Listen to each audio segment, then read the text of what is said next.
your regular fix of the best guests from the world of data and analytics. This is the Data Mix with Brian Bouden and George Beaton.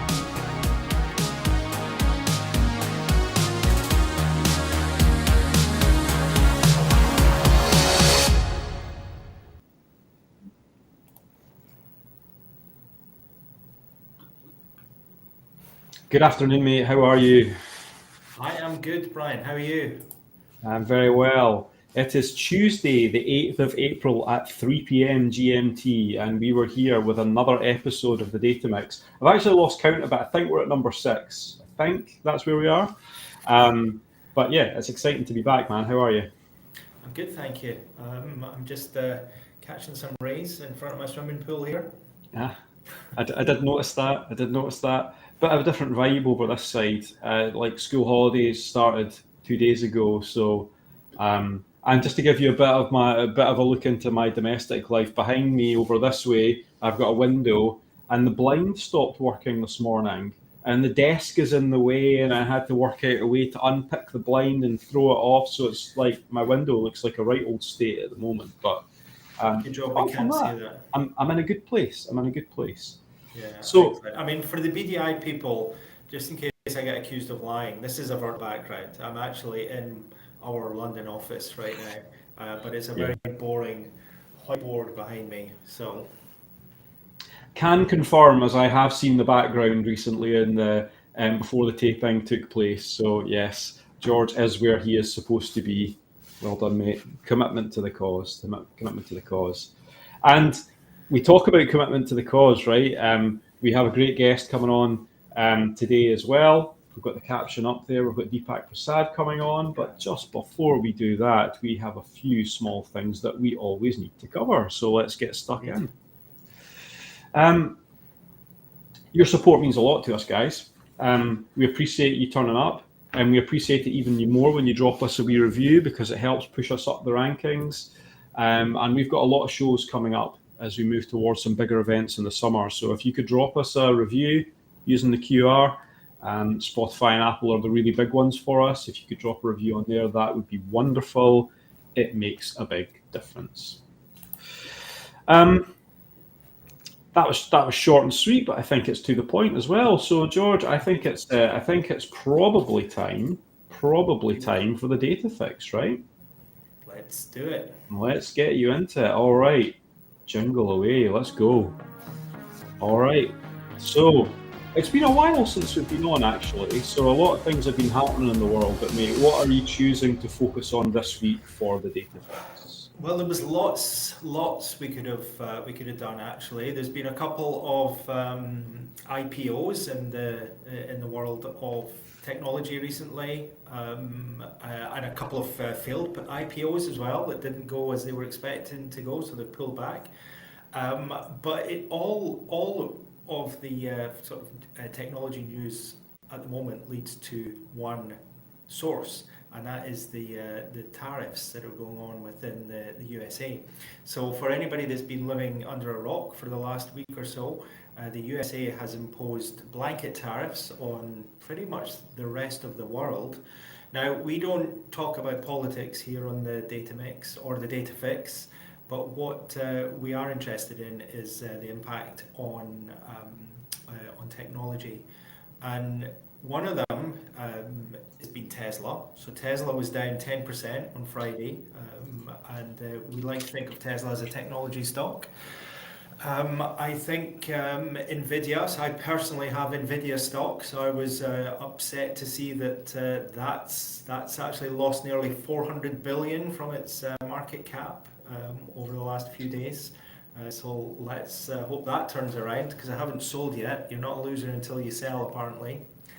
But I think one of the biggest, the company that stands to lose the most at the moment is Apple, and part of the reason for that is that Apple has huge supply chains across the world, but one of the biggest supply chains comes from China, and as we have been hearing, China is they're already being hit with, I think, 37% tariffs, And Donald Trump yesterday said that if China reciprocate, which they have done, then Donald Trump is going to add 50% to that. So I did hear stories of plane loads of iPhones coming quickly from both India and China over the last couple of days to try. That sounds plausible. That sounds plausible. Yes. But we'll see. So yeah, that's the data fix. Any comment on that, Brian?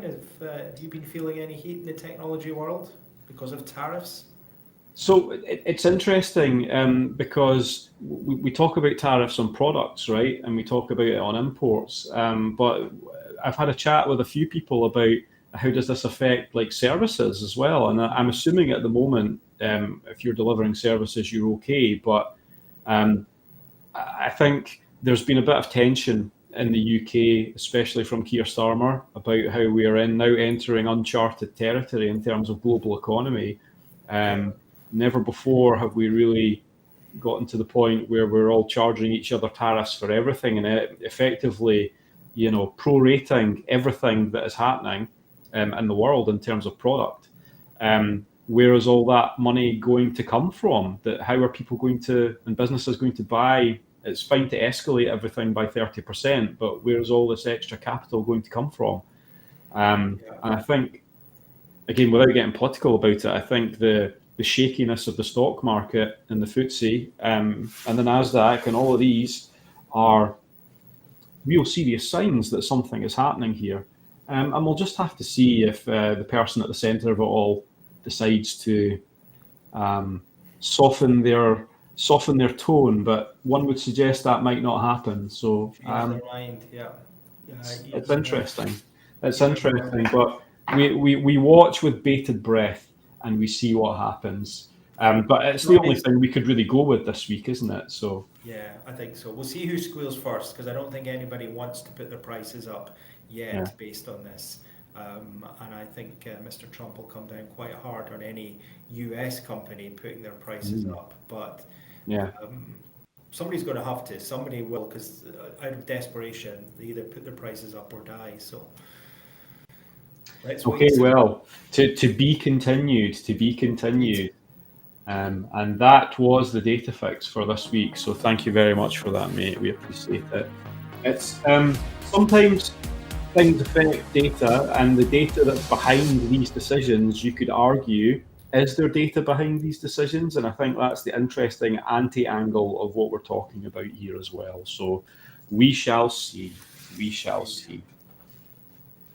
So that covered the data fix for this week. But on to the main event, mate. We've got a really good guest today, actually. We did the recording a couple of weeks ago.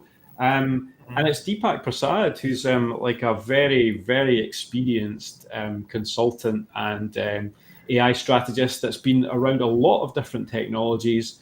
And George, I will leave you to tell the little story about what happened at the start of this recording, just to let everyone know before we get into it. There. Yeah, I'm trying to remember which country was I dashing into, because I came flying into that. I missed the first 15 minutes.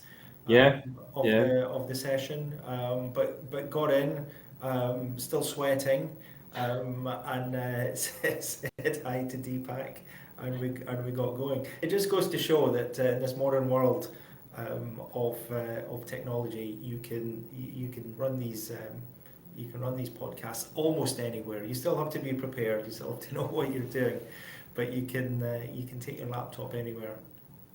Well, there we go. There we go. Well, look, without further ado, we'll get jumped into the recording. It'll be interesting because you'll just see my face for a little while until George decides to appear, but it'll keep you on edge to see when George is going to appear throughout the episode. Yeah. So, Deepak Prasad, everyone, we shall see you in about, I would say about 36 minutes, all right, to wrap this up. Speak to you very soon, guys. Cheers.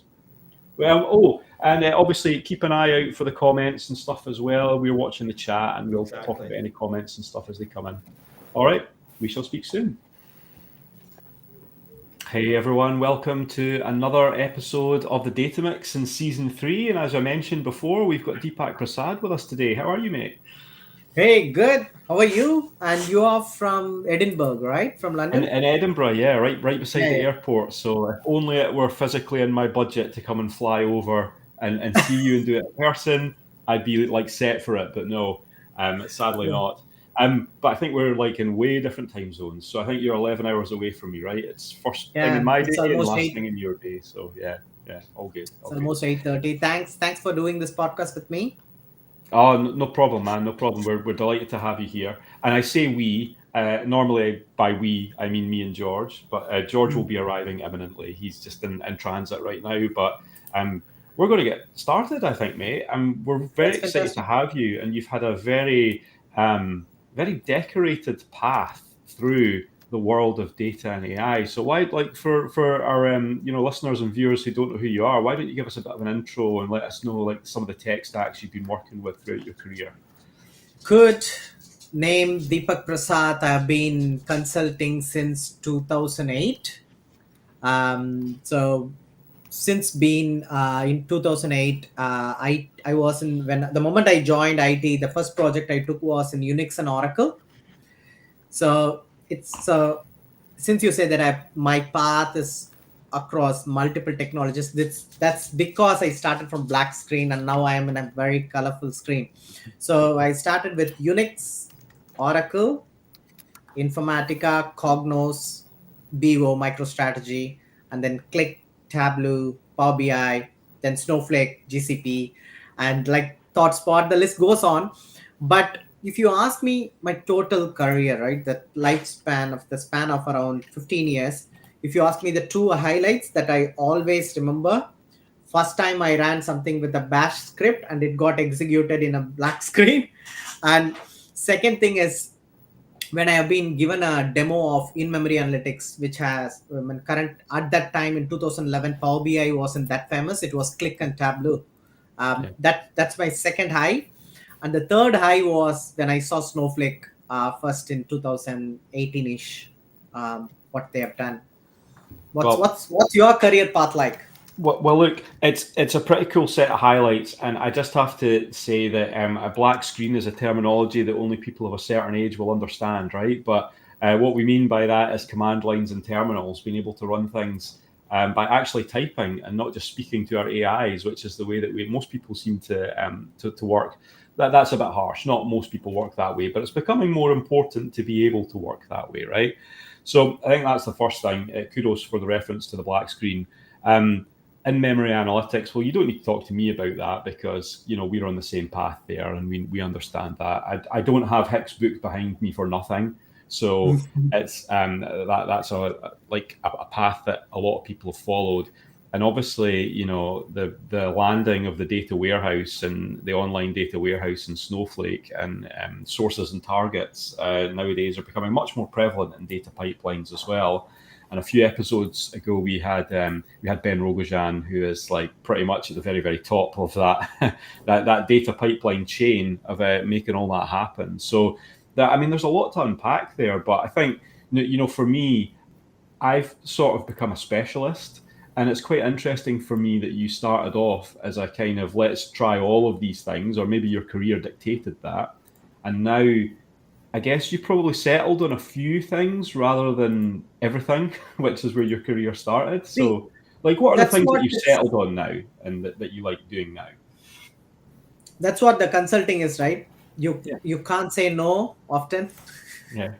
So they would ask you, can you do a prototype in this technology? And if and they come to you knowing that it's a new technology. So Hmm. that's why they're asking for a prototype to see the feasibility, how it's gonna work end to end. And at that time, you can't say no. I don't have prior experience. No, it's new for me. It's new. That's why they're coming to you. You have to do it, right? So I think once or twice, if you got through that initial Cold War with the new techs, I think then you will understand that maximum what's gonna be there inside.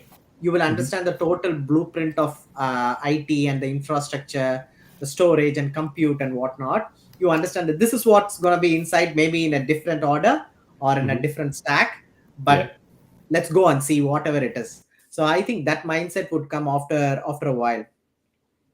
I think mindset is really important to talk about, right? Especially from a consultancy perspective, because this is controversial, but I think tech doesn't matter. And I don't mean that tech is not important, but I mean, when you become a consultant, your brain has to work differently from when you're an employee. Because when you're an employee, you have a set amount of things that you need to know about. But when you're a consultant, you need to know about like boatloads of stuff that you've never used before. And just to give you the example on that on a practical basis, when we set up the podcast, I knew nothing about YouTube. I knew nothing about like WavePad. I knew nothing about how you publish a Buzzsprout and how you publish a podcast. And when I started my newsletter, I had no idea about Beehive, and I had no idea about ads, and I had no idea how to plug all these things together.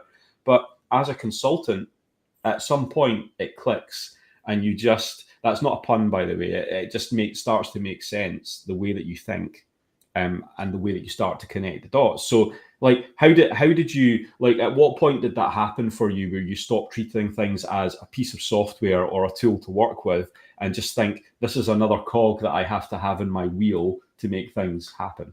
When did that happen for you? So I think the moment I understood that we can solve everything is because I understood what is the core ingredient. For example, let's say we are recording this, right? We are recording this because you can hear me, I can see you, and everyone is going to see every one of us. So, if you go crux it down and come to the last point, what we really have is light, sound, and internet, which is network, right? So that's all that whole podcast is. But if you apply the same thing to computer software, there are 3 layers: application layer, system layer, which is the OS layer, and network. So if you take any technology, any tech stack, these 3 components, so if you know how they interact with each other, you can go till the BIOS level, you can go till the OS level, and if you go till the network level, I think the one area which I haven't explored much is network layer, but application layer and system layer, I think pretty much confident.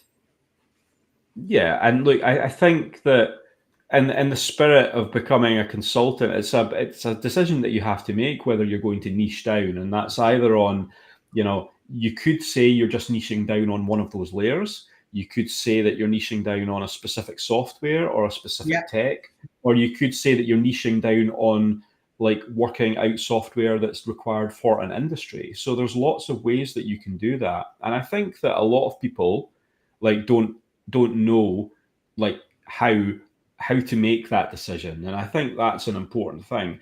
And I think one of the things that's interesting for you is that the decision was made for you by like working through the tech stacks until you find things that you like and find things that you want to spend more time on. Is that kind of how it happened, or were you kind of like, as a consultant, sort of like, I have to take this work and I will tell you why I. So C for consultant, C for challenge, right? So that's how I see it, right? And then the first 6 years of being in consulting, what happened to me was, so you got a neck of it, you understood, you spin up a VM, install a software, test your workflow, it's done, and then you scale it up you do it for 1,000 rows, then you will scale it up for 1,000,000 rows, then you will see whether it goes for 1,000,000,000 rows, and do the feasibility study, and it all goes on. So what I realized after 6 years is, when you are catching the wave is very important, right? So if I am talking about Cognos and MicroStrategy in 2025, I can be a SME in it. I can be the best person in that. What are all the amount of opportunities that is available to me, and how valuable I am to the company, and what am I doing to the company? Like, there used to be a fantastic piece of software called Hyperion, which is used for planning. I'm not sure whether you heard it. I know it. I used to work with IFS, so I know Hyperion quite well.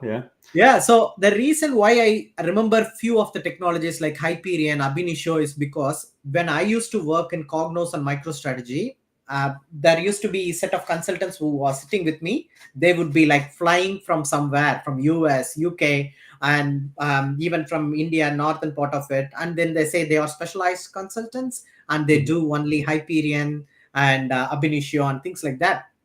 I think that gave me a high. I think if you are in the edge, if you are catching things a bit early than others, then you are good. You are good to go. You can ride the wave. I think you will pick it up once, but without that 6 years, I wouldn't have learned it. So 2008 to 2014 was all about how can I. So am I enjoying the challenges? That's the first question I answered myself. Yes, I do. Then how can I be making sure whenever I take a new challenge that gives me a free ride for the future, right? So I think someone at when I was like 6 to 8 years, they gave me one important tip. I think that's the tip that I give it to everyone. Take one tech stack or take one word. Let's say data, for example, and let you ask. Now we have chat GPTs, many GPTs. You can ask, give me top 100 terminologies in data, and if it gives you the 100 terminologies in data, how much you know, and that would exactly tell you where you stand and how much you don't know. These are all the areas that should give you enough curiosity to conquer, right? I think that tip in 2014-15 helped me really a lot. So whenever I start, I always start with a blueprint. Okay, this is the blueprint I'm starting with, and I don't get deviated because I have a blueprint. I have done enough work for the blueprint, and until I cover it, I think I don't go around. Even nowadays, if I take up a Udemy course or LinkedIn, I finish it and then I go to the next one. So I respect my own blueprint. I might have missed here and there, but not completely, right? I think these are all the learnings that you take away: catching the wave, making sure you cover the blueprint and move on. I like that. I like that, catching the wave. I think it's very important in tech. And, one of the most important things in tech is that George has arrived in the background. So hopefully he's ready. I'm gonna Okay. like switch him on, whether he's ready Yeah. for it or not. And Oh, there he is. Hello, Oh, George. good morning, or Deepak, good afternoon to you, or is it even good evening? good Yeah. evening almost. And thanks, George. I know you caught two trains and walked a bit to reach the office and finally made to the Yep. podcast. And we had some And hiccups too. so And I think everything helped together.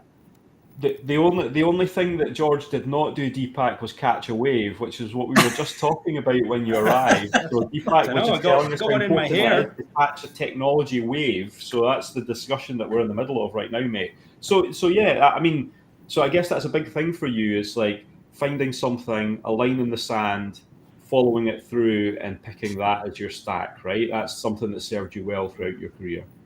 Yeah. So if you take the wave, right? So Mhm. 2000 till 2008, it is all operational reporting, SAP BO templates, ad hoc Mhm. report, no ad hoc. It is all bespoke reporting.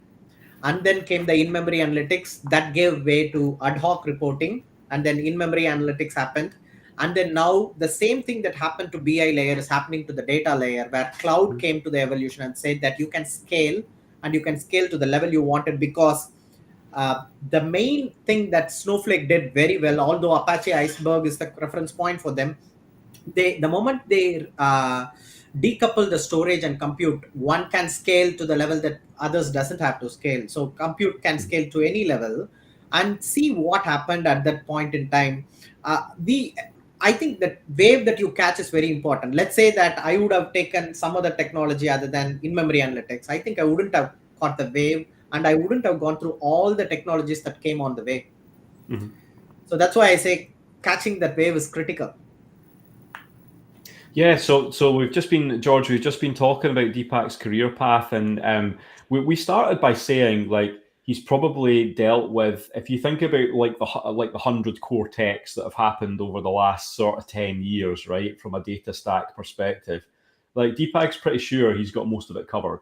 Like, and I say most of it, like 60 to 80%. So, Yeah. and we also talked a little bit about black screen programming and command lines and stuff. So let's hear your perspective, George. How much have you been through with that level of stuff? Have you had any, like, have you had any of the command lines or the bashes or the visual basics to deal with earlier in your I think career? you would be starting from mainframe. Ooh, that cuts deep. Ooh. Oh, you are We in can't mute, hear you, George? mate. We can't hear you. We still cannot hear you. We could hear you a minute ago, but this is too cool. This is too cool. I think we're just gonna turn this episode into watching George now. Can you hear me now? Yes. Yes, perfect. Okay, so I work in IT, but I don't know how to set up the audio on my computer. So I was able to hear you perfectly. Going right back to the start, am I ashamed to say it? I don't think I am, but my first programming was with Microsoft. My first database programming was with Microsoft Access. So that's, and I was able to connect that to a website, and that's where I got the excitement of dynamic web pages, really. So to make a web page dynamic back in the day, and we're going back 20 years, you needed a database at the back end. Now, I have a twin brother. My twin brother started with flat files. So literally text files, and using text files and append and update of text files to do this. And I remember talking to him about it, and it sounded exciting but difficult. And I've seen the entire wave. I got properly excited when ClickView 8 came along. I got involved with that. That then saw me going further and further upstream to no, downstream. I always mix up. Down to the actual database level. Started playing around with MySQL back in the day. So that was MySQL is still around, but I think it's now owned by Oracle. MariaDB is the equivalent. And then that got me into sort of more and more of the mainstream enterprise things like Oracle and Microsoft SQL. And here I am now. I don't really get my hands dirty anymore. I just talk about it. And probably, Deepak, it's just important that we always bring on people that know more than us, and I mean that with the greatest of respect, because we are not as technical as we used to be, and also our audience loves hearing about things that we don't know about. They revel in the fact that we don't know what we're talking about at times. So, but I had a question for you, in terms of interesting challenges nowadays, and we talk about how you get deeper into that stack and the more technical that it becomes, right? But we're kind of at a crossover moment right now, I think, with AI, and that having detailed knowledge about the depth of a stack is, to a certain extent, slightly less important than it was a few years ago. Because if you could, and we talked about this at the start of the show, right? If you can get DeepSeek running, or you can run deep research, and here's another thing that just happened, literally in the last few days, deep research was made available to paid users on ChatGPT. That means that you can just say, I want to know, be a command line expert. I want you to write the script that fires up a database with these 6 tables, has these 7 relationships, and data engineering is changing as we know it. So how do you feel about that, having been like a black screen OG, if you like? How do you feel about that? See, I think it's an enabler. That's how I think. So the reason why I felt it's an enabler is, let's take something like 2016-17, right? At that time, I wrote a metadata-driven framework. What it does is, we have set of tables, and today we have 50 tables. We have to generate 50 QVDs. Tomorrow we need 100. If you have 100 tables, I can generate 100 QVDs or table data extract or CSVs, right? So if you see the repetitive patterns in this, there are a lot of repetitive work. You have to write 100 extractors today. Tomorrow you have to write 100 more, and then it goes on. How about we have only one extractor, but it is driven by a config file, and it does iterative actions and create the outputs, right? And you can have variety of parameters to control it, whether you want all the columns, whether you want to check for duplicates, whether you want to do alias some columns. You can do all that with the configuration file. And to do that, I think it took 2.5 to 3 months end to end. Okay. Now, if I take any GPTs, any OpenAI tools, and type an exact requirement, I think I will get the query in maybe 20 seconds. And then I have to change maybe it would give me a rigid query. I have to variabilize it, parameterize it, put it as a function, pack it up, and change to coding standards of my company and principles that my developers can understand, add comments, maybe 1 day, 3 days to test and deploy. I think I received accolades and appreciations and almost an award as well. I think now if I do it today, I think the first thing people would ask is it done by you in one day or something else, right? I get it. I've got one more follow up, and then I'll let George jump in. But I Yeah. think the like the base of a data engineer or a data consultant nowadays is very different from the starting point that we had 10 or 20 years ago. And no, I don't want to bring up the past too much, right? But probably all of us on this call cut our teeth like in front of a terminal, like working out command line stuff. To a certain extent, we didn't even really have the internet to help us through some of that journey, at least, or the amount of documentation that was freely available just wasn't out there.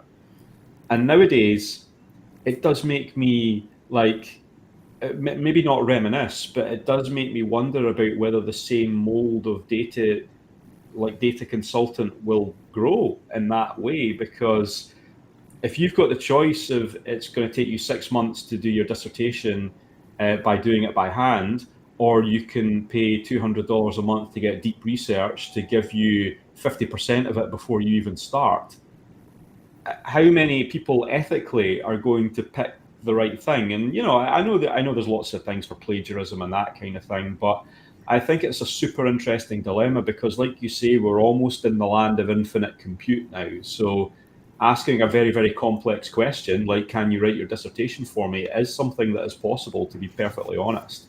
So like, how do you feel about that? How do you see any of that, the shape of data engineering changing with the role of AI nowadays? See, I think George, very about to say something. No, I'm listening, but I'm very interested in Okay. this topic.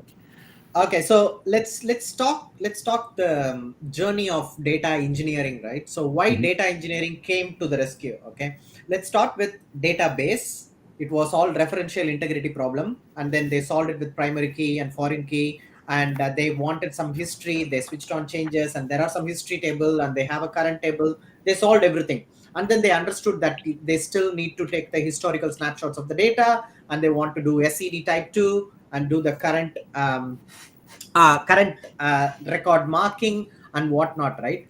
And then what happened was this guy, Informatica, Abinishio, and everyone, it when one person is working on a workflow, the other person was sitting idle. So same persons together couldn't do the code development, and they couldn't CI/CD their pipeline.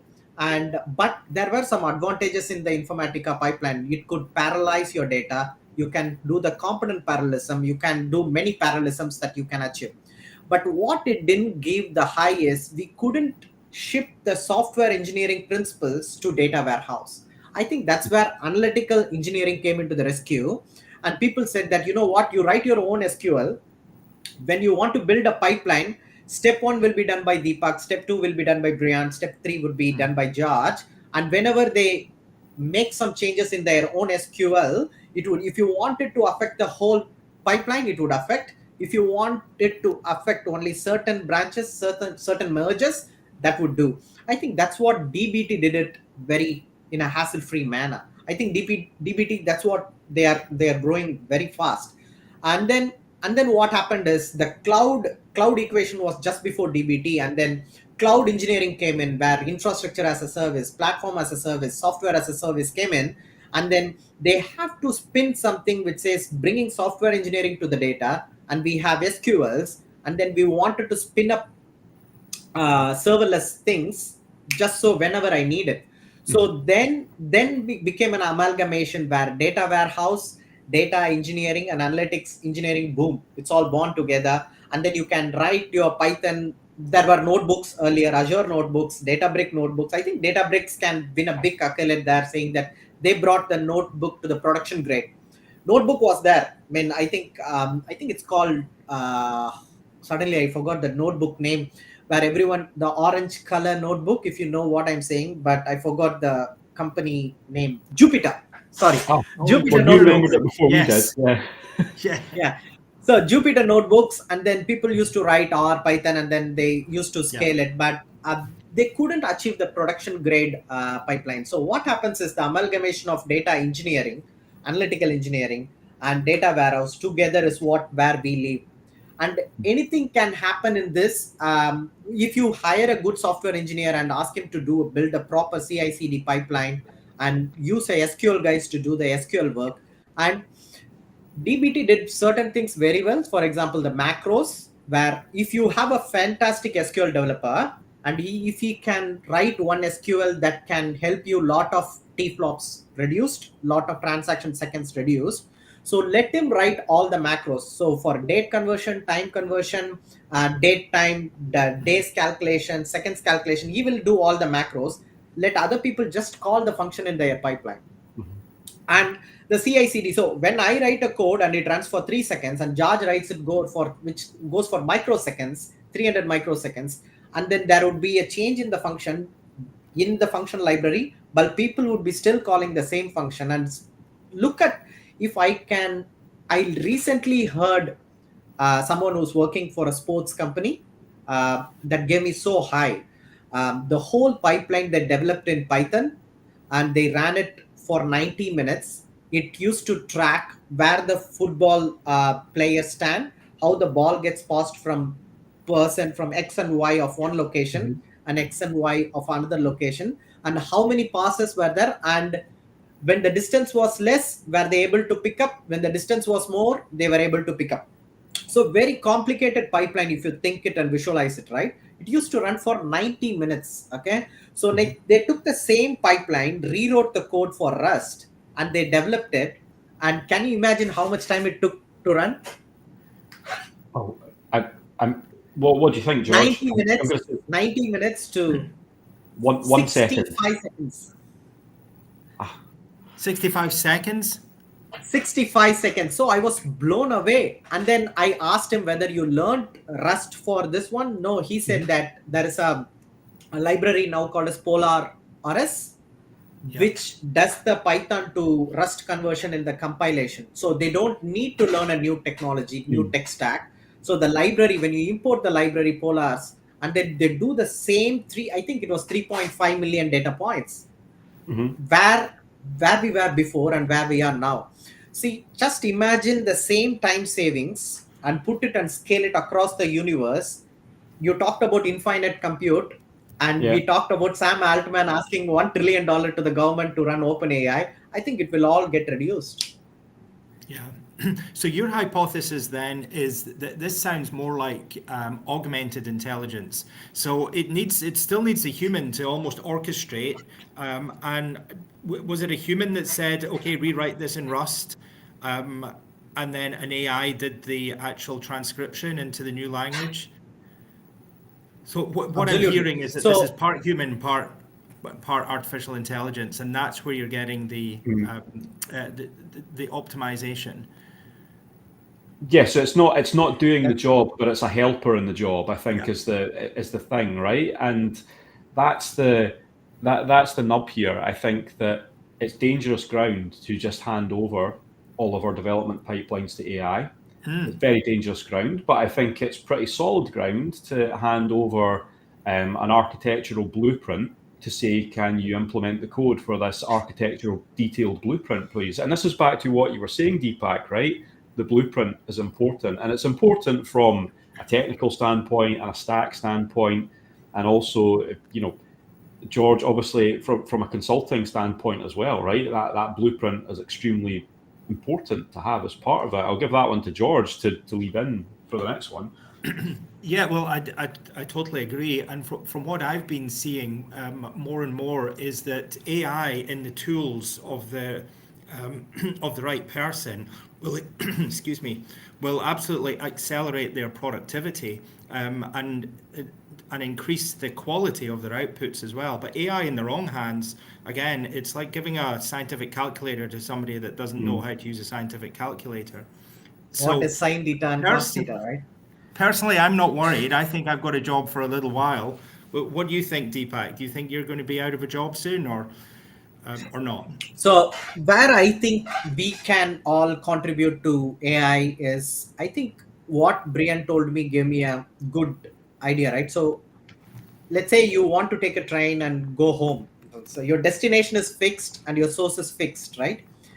So these two things I think AI can't give us. So we have to decide from where we are starting and where we are going. Where AI can help us is what's the fastest way to reach my destination. If you take the whole blueprint and ask AI, what's the fastest way and how can I do it frictionless? So if it tells you to change 3 trains and 2 buses to reach it fast, you wouldn't do it. Same thing. Yeah. So let's take one use case. Let's say AI transcribing for a reason, right? So what AI transcribing does is whatever we are talking in this meeting, it cracks it out and sends an action item for all the 3, which is very good. So, and then the second thing that happens with the same AI is we have to tell the same transcribing tool that it's not one action item you need to send. You need to send action item to 3 different people.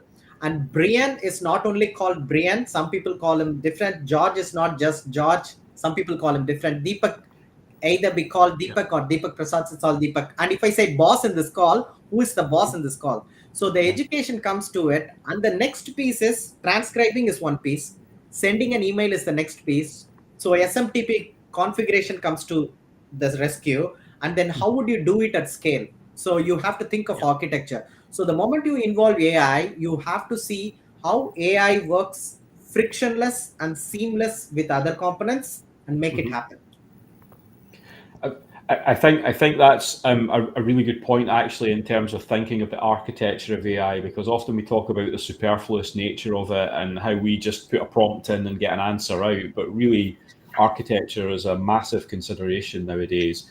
And just we're sort of all, I think we're all rounded out on time because we've got other things to jump to in the next few minutes. So like Deepak, how would you sort of see that happening in the next 5 years? Where do you see the steps of AI, and what are the next big things that you see on that in terms of So I think since we have 3 more minutes, I will try to keep it inside 3 minutes. Okay. So where we started we started from machine learning, and then we said deep learning. But if you crux it down again, like this meeting, light, sound, and internet, those are all the 3 ingredients. So supervised, unsupervised, self-supervised, reinforced learning, deep learning, which is neural networks, and then you have the GPT transformers, and the list goes on, right? These are all the basic things which are extrapolated for different use cases. That's it.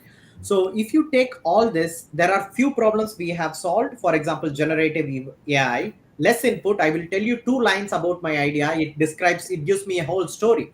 So less input, more output. I describe a cat sitting on a lotus. It gives me an image. That's generative AI. I talk about it, it upscales the audio and send it to someone again.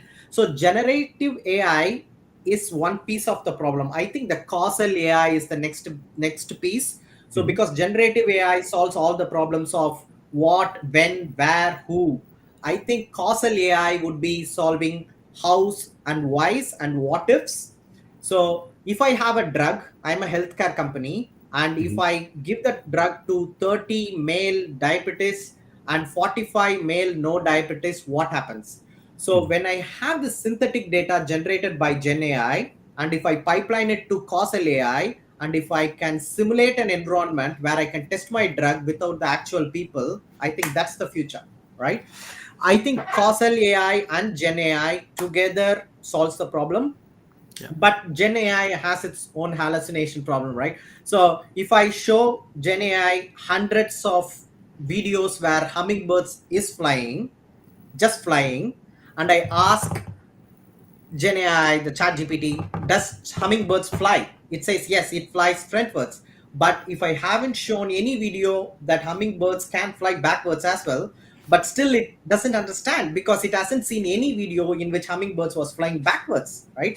So it's our responsibility to bring all the data and for the training totally unbiased with all the pairs and train the Gen AI so we can get the quality of data that we wanted without any bias. And if I just pump all the videos of Trump talking good things, according to ChatGPT, Trump is the best president of the world, right? So I have to bring both left and right and and then you would ask causal AI and ask if I make Trump the president of India, where would you see India in another 30 years, right? So those are all the questions that you can't ask now because the current models that we have doesn't have a what if capability. I think that's the capability that causal AI would bring in. So the future is generative AI and causal AI working together. That's what I think the future is. I think that's actually fascinating, and causal AI is a wormhole that we could go down in a completely separate episode in terms of the how. Yeah. But Deepak, I just want to round out here by saying thank you so much for giving us your thoughts and your journey, because I also think there's a lot of people out there who are still understanding, what stack do I use, where do I go, how do I decide, how much should AI play a part of it? And I think what this conversation has done is crystallized a lot of those things for a lot of people that are listening on the call. So thank you so much for being there. George, Yeah. closers from you? Deepak, thank you. I'm sorry I missed the first part of this. I'm looking forward to listening back to it. Thank you very much for No your worries. take on AI and how that's impacting data. It's a subject that fascinates me, and I know it fascinates our listeners. So thank you very much for giving up your time today. No worries at all. Thank you so much. And I think we should do one more. I Whether in agree. another I 10 think years, whether the future of AI that we all predicted is all happening or not. I think that would be awesome. I think that would be awesome. We'd love to have you Yeah. back. Yeah. Well, thank you very much for now, Deepak, and we'll catch you in the wraparound episode. We'll see you shortly. Thanks, everyone. Thank Cheers. you. Thank Bye. you.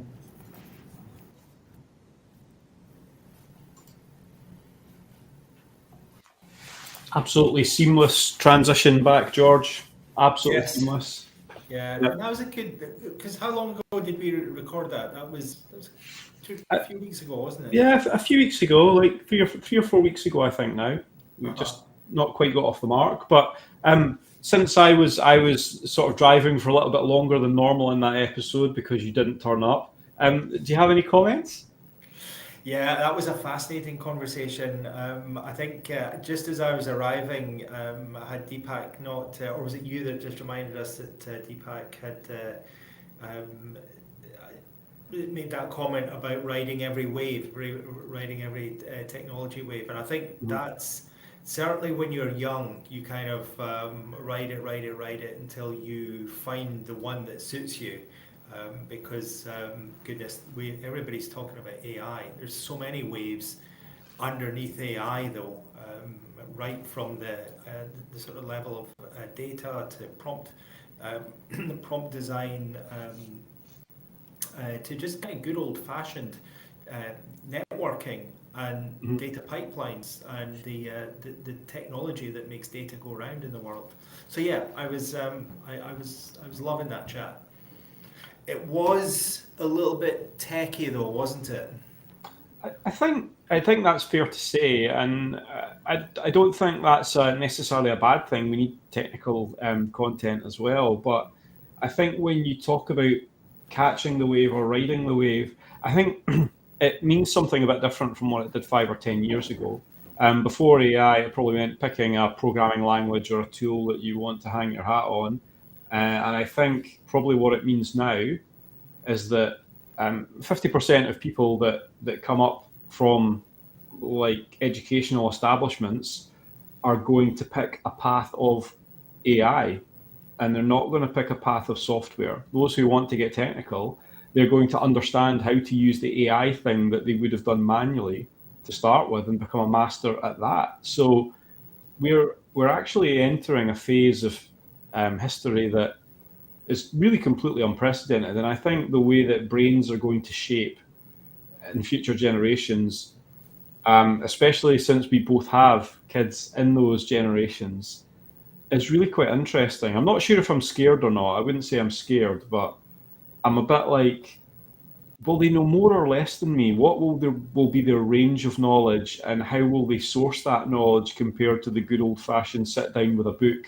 and learn it? And I think that for me, that was the thing that came out of that conversation with Deepak is that's all changing. It's all changing, and we don't have an awful lot of control over it right now.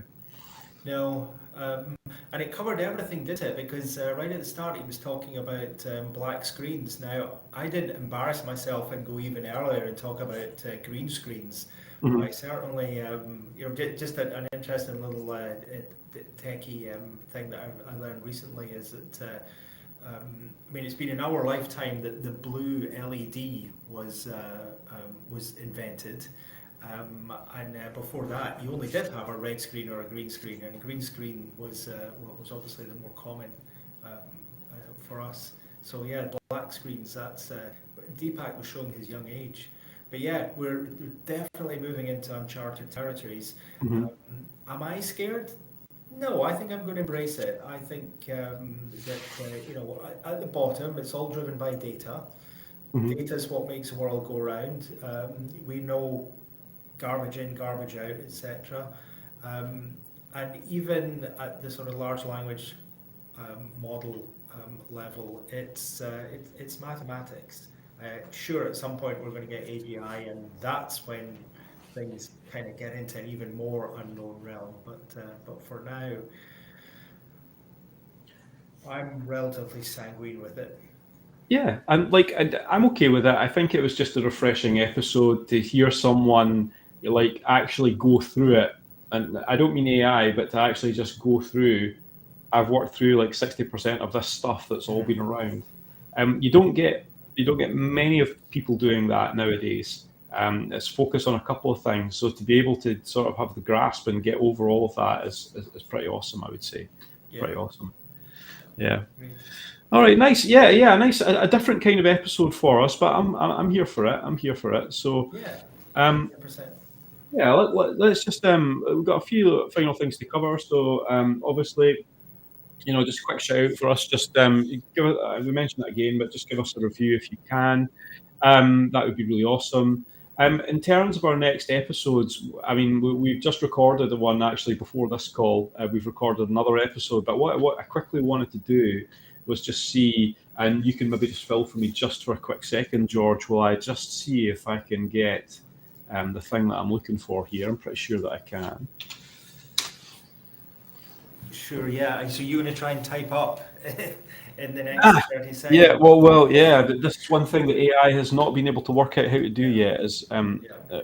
get my video to come up. So We have got, it must be getting for 4 or 5 episodes in the pipeline now.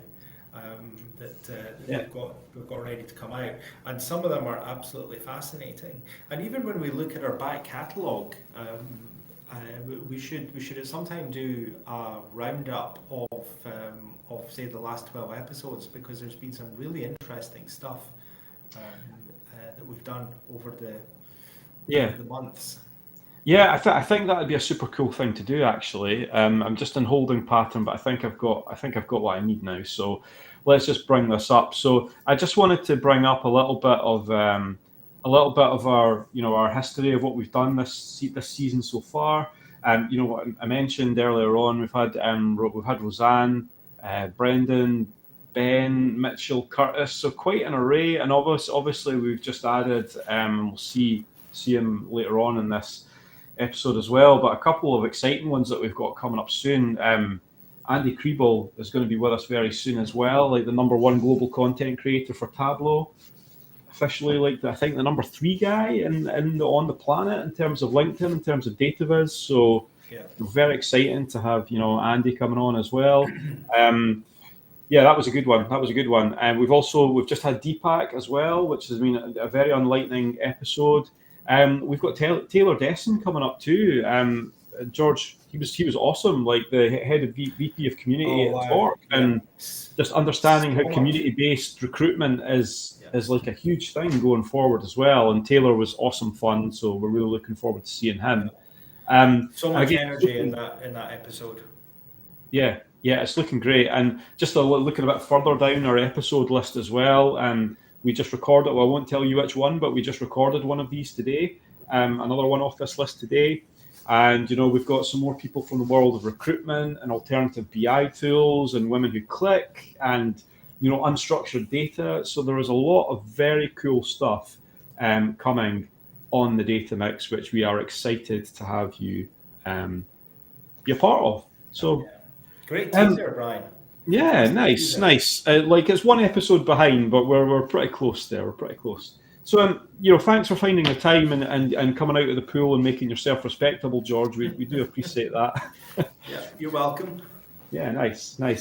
And I think that's it for today. It's been wonderful to have your attention, and we're really getting back to regular regular editions again. So we are very much looking forward to that. Yeah. Good. Thank you very much, mate. It's been awesome. And we will see you for the next one. All right? Likewise. All right. Well, All right, enjoy the nice. rest of your day, and thanks everybody for listening. All right. Catch you later, guys. Cheers.